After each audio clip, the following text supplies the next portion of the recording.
Hello and welcome to the online launch of this beautiful book, kind of, sort of, maybe, but probably not, by Imbi Neeme. My name is Kate Larsen, and Imbi and I are recording this today from unceded Wurundjeri and Boonwurrung country in Naarm, Melbourne, where this book is also set. This is our third attempt to have this conversation, which has been postponed several times because of sickness or business or life. And is now being pre-recorded for friends, family, and book lovers all over the world. Imbi, hello. Hello, Kate. Thank you for being so patient with me while we sorted this out. But here we are, actually talking. I'm so delighted. This conversation is coming towards the end of your book tour, the first 6 months of that are usually the busiest of any book's life. How are you feeling about how that's gone and how the book's been received so far? It's been a journey. It's been a different journey from my first book, which obviously came out in the middle of pandemic. We're ostensibly at the end of that pandemic. So even though COVID's still around, the world is a lot more open than it was. So I have been able to do in-person events, and that's been fantastic. But I've also felt that sort of difference of it not being a debut book, because debut writers in Australia are very shiny, and they should be shiny and they should be given a lot of attention. But you kind of feel a bit sort of you're the awkward second child who maybe not so many photos taken of you and all of that, which is which is interesting, because while I had much more in real life experience, I had less kind of events overall. And but this book feels like it's got a longer tail. And I don't, just when I think, oh, it's all over, because you really do, you feel like the circus moves from town, Mm. and you're kind of left alone, stuff, like still holding your book going, hello, anybody? um but I'm still surprised when something will, be posted on Instagram, or I'll get an email and I go, oh, people still are reading it and still finding it, and that's really lovely to know Mm. that it's not completely over. That is lovely. Speaking of that awkwardness, I mean, we are both here, and I think we are both friends to a great extent because we are proud and self-confessed book nerds. The main character of this book, Phoebe, is also a bibliophile and a librarian, and the book itself, I think, is a love letter to books and words and writing, often with a really gentle kind of humor that keeps sneaking up on you. It did on for me at least, and one of my sneaky laugh out loud moments was one I think anyone who's worked in a library or a bookshop will recognize, which is when a reader expects Phoebe or her fellow librarians to magically know what they're looking for when they say, I think there was a photo of a lady on the cover, or maybe it was an apple. Um, have libraries been part of your own reading and writing journey?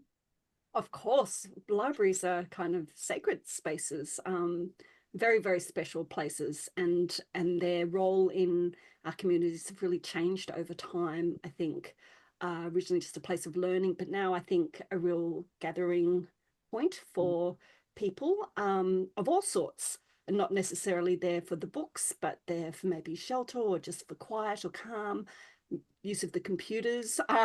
So I think they really have an important place. Um, and I think librarians are kind of superheroes. They are, and to still be advocating for reading at a time where everybody's just swiping on their phones, Mm. is a hard slog. But they're more than that, because they end up being some social workers, and a friendly face and a listening ear for all sorts of people. So my friends who are librarians, I'm full of admiration for them. I'm also deeply apologetic for my books being arranged by color, so sorry. I couldn't agree more. Librarians certainly are superheroes, and which is why it's been another reason why it's been disturbing to see libraries making headlines recently here in Australia and all over the world, with books facing higher risk of censorship than certainly at any time in my lifetime. Do you think this is it's in a way and kind of backwards compliment, acknowledgement of the power of books to change minds and change lives, or is it more of a reminder about their vulnerability out there in the world? I think ideas, in whatever form they take, can be incredibly threatening to some people. I like to think I'm at the other end of the spectrum, where I will entertain all sorts of ideas, or at least listen to people's experience and thoughts about things, because nobody just picks up an idea from the ground and puts it in their pocket. It usually has some kind of origin story. So I think when we just kind of shut off ideas, shut them down that we don't agree with, I think there's danger there. And also, what I think are good ideas and what you might think are good ideas and what, whoever else might think are good ideas. So it's going to be different. So who then gets to be the arbiter of what is good and what is bad? And there's sort of, I think I mean, obviously there's some things that are actually just bad, but we won't talk about them now. It's certainly not this book. Certainly not. And that's how I end that question. No, I think it's a really important reminder, and another, just looping back to that reminder about the importance of librarians to help people navigate that space. While we're on the subject of words, the mystery at the heart of this book, whilst not going into spoilers, begins when Phoebe starts receiving handwritten postcards in the mail. And I just discovered 10 minutes ago that you have actual physical incarnations of those exact postcards that you've created for the book. I do, Kate. I have them all here. Look, there's even the donkey with the hat. So every single postcard that is mentioned in the book, I have here.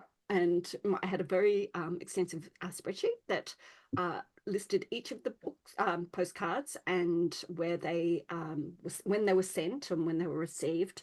And I also have the origin story postcard, the postcard that I received at a previous address, which is this one from Malta. And it just arrived at our address and I can't even read the name on it. The writing's not good. Penmanship is something that's not valued as much as it used to be. Anyway, so I thought it's a very boring postcard, very hard to read, but I thought, what if these postcards kept coming from all over Europe? And what if the postcards got more and more intimate or revealing? And what would I do? Because you can't return it to sender.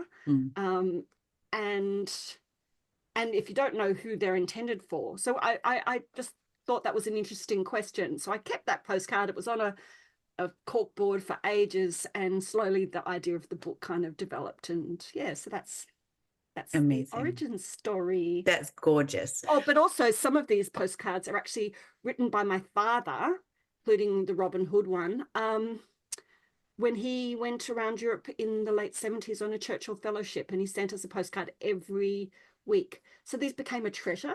I feel a bit guilty because I, as the oldest child, I kept, even though they're addressed to me and my sister, I kept hold of them, and they've always been something that I would never ever get rid of and that I treasured. And so it was really lovely to put some of not the content of the postcard, but the images of postcards in the book. So yeah. And it's such a lovely, as you say, it's a treasure, and it's kind of an honoring of what is intended as kind of this snapshot moment in time, an impermanent communication that has been kept over so many decades. And I know you've been sneaking into bookshops to leave secret postcards of your own between the pages of the book for some lucky readers. You mentioned penmanship before, but do you think this love of writing letters or postcards is also a dwindling art, or do you think it's an evolving one? Look, I think I've received some beautiful texts with magnificent emojis. So there's still some craftsmanship and poetry that goes into everyday sort of digital communication, but there is something very special about receiving a handwritten thing in the mail that has been selected for you, and you know, someone's gone to the trouble of getting a stamp and putting it in a post box, so it's rather than that sort of instant sort of, you know, press and send. So I think I like to think I'm bringing postcards back. I'm deluding myself, but I have so enjoyed writing those sort of sneaky postcards, just because I like to think that someone will get a little surprise, you know. Mm. And I only one person, as someone I know, uh, sent me a text. They didn't Mm. send me a postcard. They sent me a photo of the postcard that they found in the copy they bought at Oh, amazing. my local bookshops, and that was really lovely. So God knows what's happened to the rest of them. It's very special to think about them out there in the world somewhere. Mm. Back to the book. You've said that you consider yourself a mystery writer of sorts, and the quote I love was not murders or disappearances, but everyday domestic mysteries. Can you explain a little bit for me more about what that means?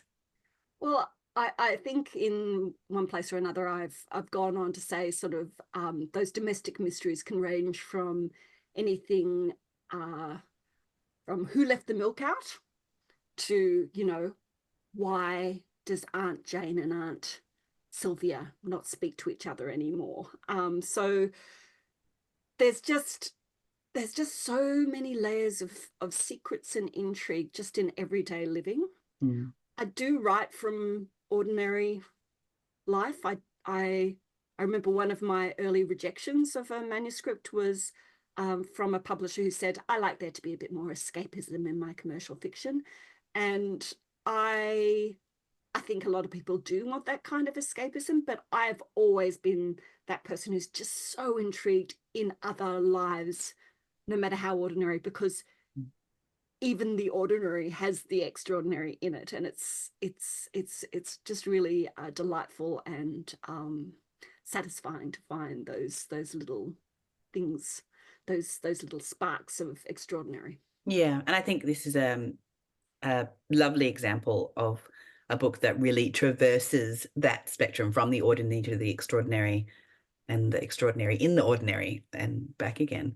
Um, since the launch of the book in February, you've written and spoken a lot about misophonia, or the sound rage that you and Phoebe share. And there are some wonderful articles and interviews that are all available online. So I'm not going to go into them too deeply today, but I encourage everyone to go and Google and find them yourself. But I am interested if whether this was the book that you felt like you had to write in order to see that experience reflected back for you or for others with similar experience? Yeah, I think it's sort of as an accidental realization. But I had the postcard idea. Had then Phoebe Cotton. She started off as a sort of middle-aged woman who had lost her child and son in a plane crash over Japan, and that was quite that was sitting with a lot of grief, and I was writing it in one of the many lockdowns in Melbourne. I thought I can't deal with this level of grief right now.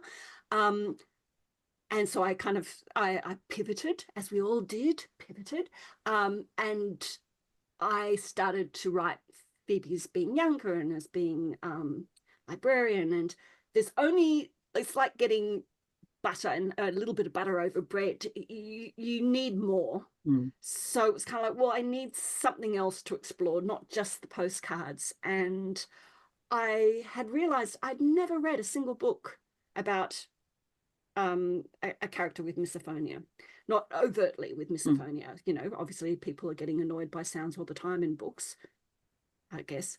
But yeah, I thought, oh well, I as someone who's lived with misophonia all my life, I felt like this is something I know how this feels. So it felt really important to write about it. And the first time I showed a chapter to my writing group, they were like, "What is wrong with this woman? Why is she so intolerant?" And you know, and there was some embarrassment on my part, because it was like, well, this woman is me. This is how I feel.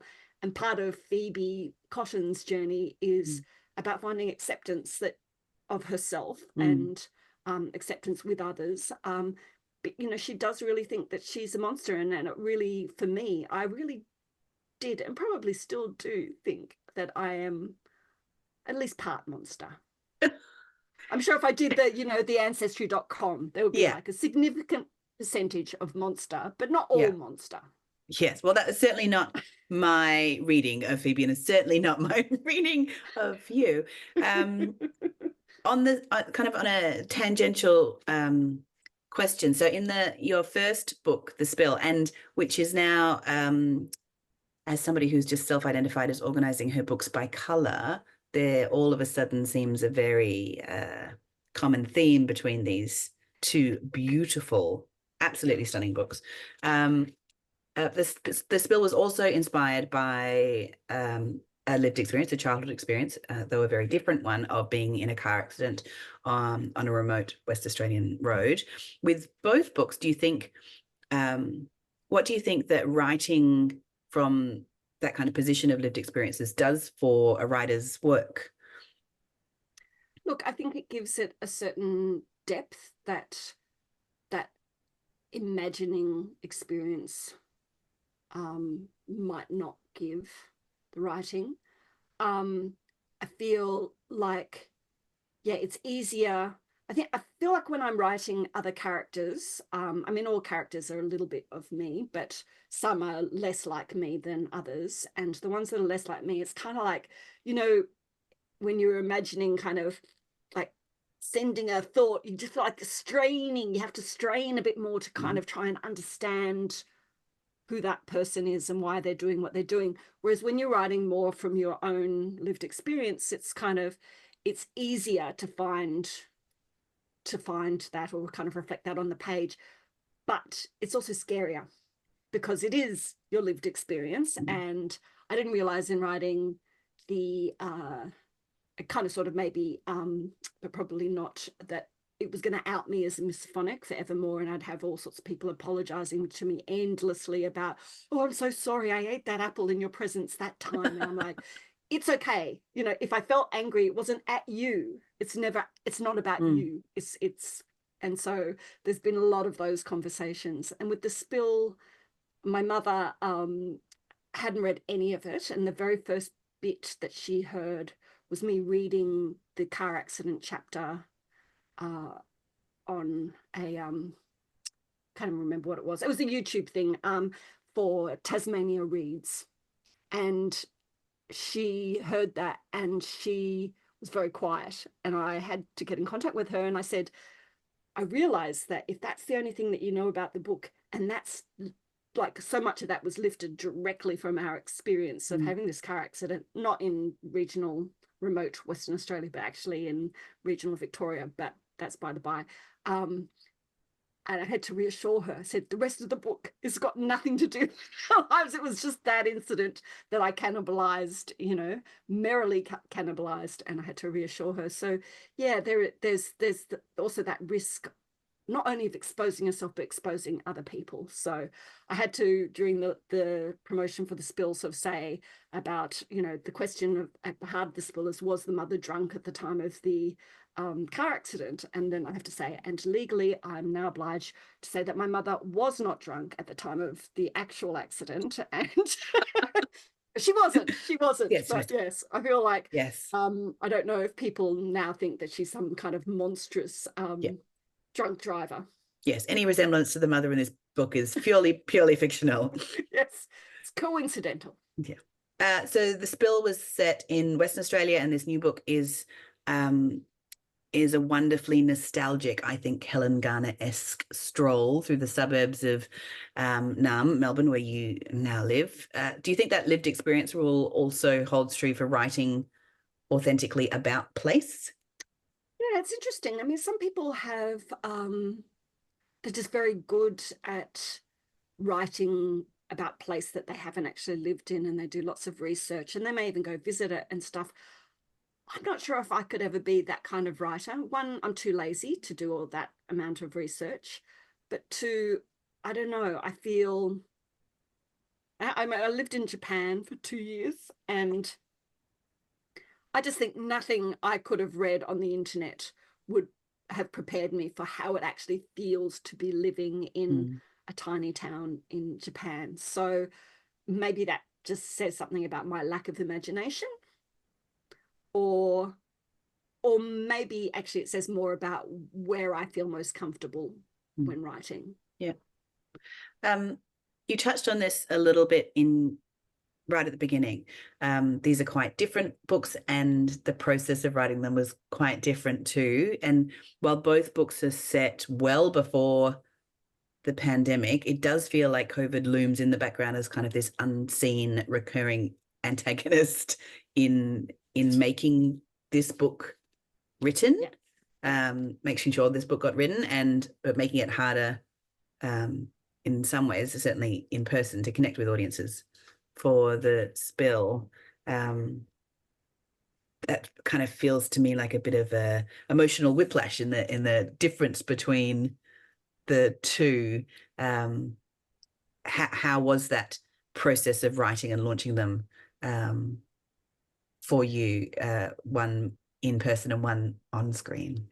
The launching of The Spill was kind of heartbreaking a little bit because I'd waited a really long time to finally have this book. But in some ways, like I was saying, I had lots of online opportunities, not all of them good, but most of them good. I mean, there was one time where I did an online library, ironically, a library gig where there were only 3 people online and one of them fell asleep.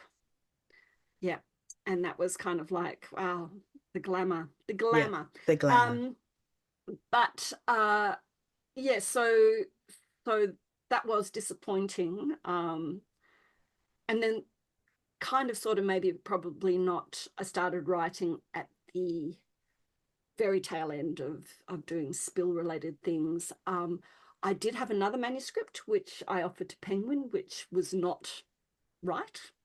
Um, it's I kind of stuffed it up, and I know how to fix it, I think, but I haven't been able to, bring myself to return to that manuscript yet. But it was a big disappointment for me because Mm, I sort of thought, okay, I'm in now, second book assured, and then second book new. And I remember having a conversation with Meredith, my publisher, and she said, I'm not going to tell you what to write, because I was like, well, do you think I should fix this one, or do you think I should continue with this new one? She said, you need to go where your heart, where you feel the heat. And mm, I really felt the heat with kind of sort of maybe, but probably not, because it was such a nice little world that I was creating there. And I just really needed to be in that happy place where no one was shouting at anyone online, and there was people were listening and changing and moving on. Whereas in my actual reality, I was in lockdown and, mm, dealing with world events, family events, and that, so it became my haven. mm. It really does provide that happy place, I think, partly in just setting it in the not so distant past where things felt a bit easier, or certainly, if only in retrospect. Um, but also, there was a wonderful review in the Tasmanian Times that said, in our current hellish era, a cozy, comforting, and humane tale of love and friendship is a welcome respite. And it is a story about friendships and families, and principally of Phoebe's relationship with a new friend, goth postgrad Suze, who kind of feels Phoebe feels is everything that she would like to be but isn't. And then the gentle love interest and Keanu Reeves lookalike Monty, the sweet postal clerk who helps her out with the postcard mystery. But there's also a larger cast of endearing characters who will be very familiar for anyone who's lived in a share house situation. Were those characters, Jay and Kai and Charlie, were they as fun to write as they are to read? It was so much fun to write. Jay is essentially a revenge, right, of all the bad boyfriend choices I made in my 90s. And that was very satisfying and fun to write. And Charlie's an amalgam of a lot of my male gay friends. And I loved writing Charlie. And in fact, I've been kind of a little miffed on Charlie's behalf when I've had discussions about the book and people haven't mentioned him. So thank you for mentioning Charlie. Charlie would be very grateful to know that he wasn't being overlooked. But yes, they all of those characters, and Suze too. Like Suze is the sort of Phoebe Cotton I end up talking a lot more about because she has misophonia, and that was, you know, I have misophonia, and, you know, but Suze, as I've said in other interviews, Suze has another of my afflictions, which I thankfully have grown out of, and that was like just pursuing men that were not at all interested in me, or were much more interested in themselves than they were anybody else. So it felt really, really enjoyable to write that. And part of me wanted to go back to some of my diaries from that, because I think I still have some of those journals, but I just couldn't do it, Kate. I just couldn't do it. Yes, sometimes imagination is better than revisiting the truth. Oh no. Yeah, I remember my publisher saying, look, Susie, you know, she's just gives too much away too easily, you know, she's just a little bit too pathetic. And I'm like, oh my God, if you knew how pathetic I was. Suze is like, you know, superwoman compared Mm. to me, to how Yeah. I was. I was pathetic. You are, we, as us all, on a journey. On a Yes. journey. To Yes. your fully realized self. But that issue of self-confidence, I think, is also comes through many of the characters in the book, and in fact, key. I think it's key to certainly Phoebe's journey and Susan's journey, as well as to the friendships between them, so that, you know, that there are silences and secrets, and all really informed by that lack of confidence. And I think it, and in the book as well as in real life, they're the things that often stop us from fully connecting with each other. And the book defines it as, and forgive me for incorrect pronunciation, but soli in Sima, or the Oh, being alone together. I think it's Soli Insieme, Thank you. maybe. Mm. But look, the book is going to be translated into Italian, so maybe we need to listen to the Italian audiobook. Well, that's very exciting news in and of itself. Congratulations. Um, and you really feel that kind of the conflict within Suze of wanting these friendships, but not feeling like she deserves them, and not feeling able to be her full self with them. You write about um, Phoebe, as she stacked the books on the reserved shelf, she's thought about how all these friendships, Sandy, Monty, Suze, felt like books she'd borrowed and loved but had to return, which is heartbreaking. But I think really resonated really deeply for me, you know, in this post-pandemic context that you talked about earlier, that we're all living in, which I think is being characterized by that kind of retreat into hyper individuality, at a time when we've never needed each other more. On that topic, we have a question from the live online event that we had to cancel because of COVID in this post-COVID world, from Doctor of Feminist Creative Practice, Emily Collier, who says that my question is about your writerly friendships. I'd love to hear a bit about that, as I know, or think I know, she says, you have been pals for many years. We I think maybe 15 years. I was trying Mm, to work it out.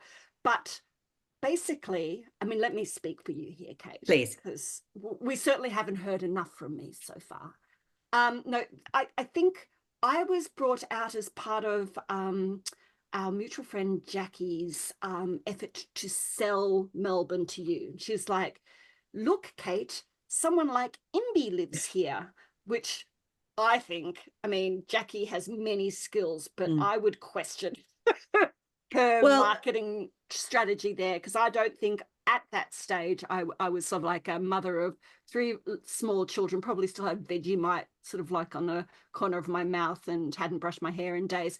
And yet I was there to say, look, Melbourne's really cool, even with Vegemite on your face. yes, well, I think, and to give Jackie her due, the campaign was so successful that I have now moved to Naarm twice in the last 15 years. So, yes, I'm very grateful for her to bringing us together.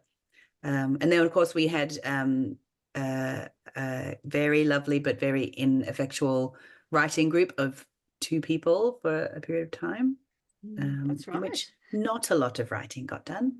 No, no, not a lot of writing got done. And I think it's also significant that I was with you on in the car. You drove me to the hotel where I went in to receive the Penguin Literary Prize Oh, for the yes, of spill. And we course. got to share that. And I still have that glorious photo of us in the car, selfie going. So it was so wonderful because I hadn't told you why I was Mm. going to be in Adelaide. And I remember you coming and picking me up and me saying, well, and you going, what? So it was lovely Yeah, and to that was, share of that with you. course, it was very special. And it's been, I think, one of the lovely things about literary friendships is the mutual cheerleading that goes on. You know, this industry is hard. You know, it's not something we do for the big bucks. Ooh. Um, anyone starting out who's hoping to make their fortunes from becoming a fiction or poetry writer, maybe give that some second thought. But the in getting through it, I think these literary friendships are vital. They are vital. Mm.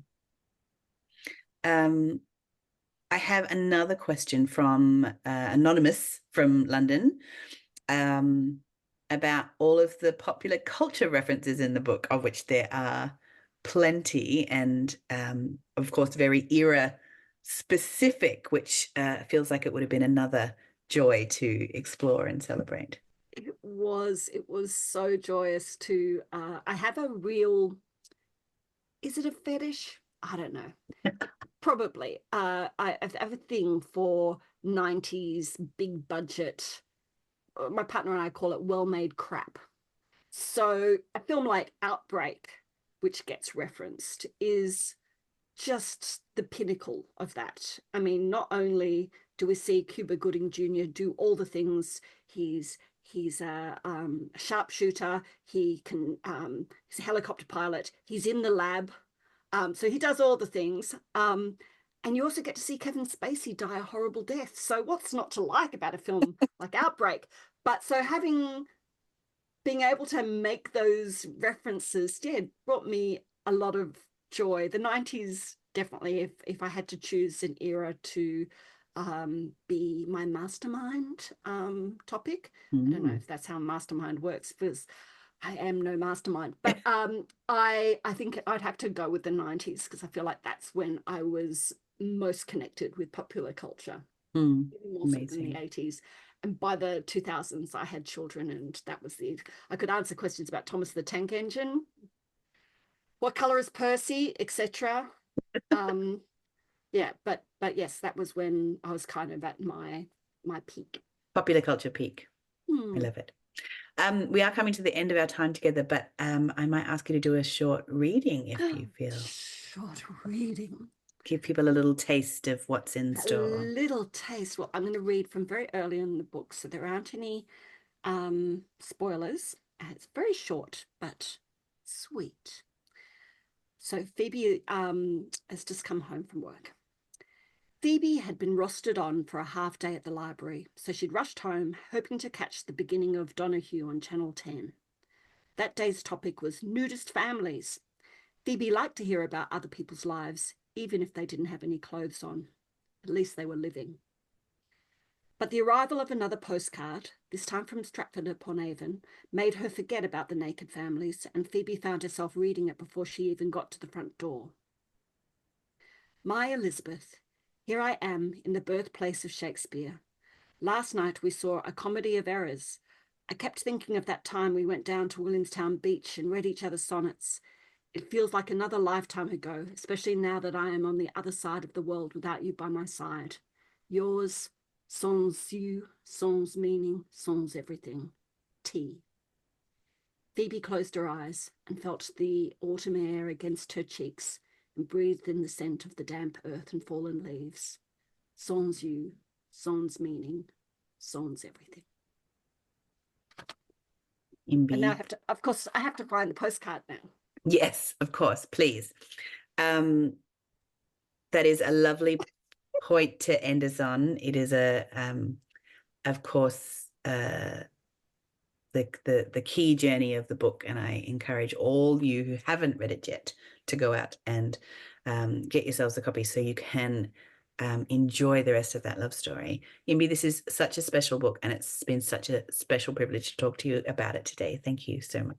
Thank you so much for your gentle, considerate questions.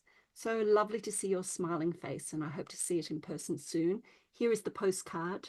That's the Stratford-upon-Avon, Shakespeare's birthplace, to prove that it is real. I wasn't making things up. Not about that.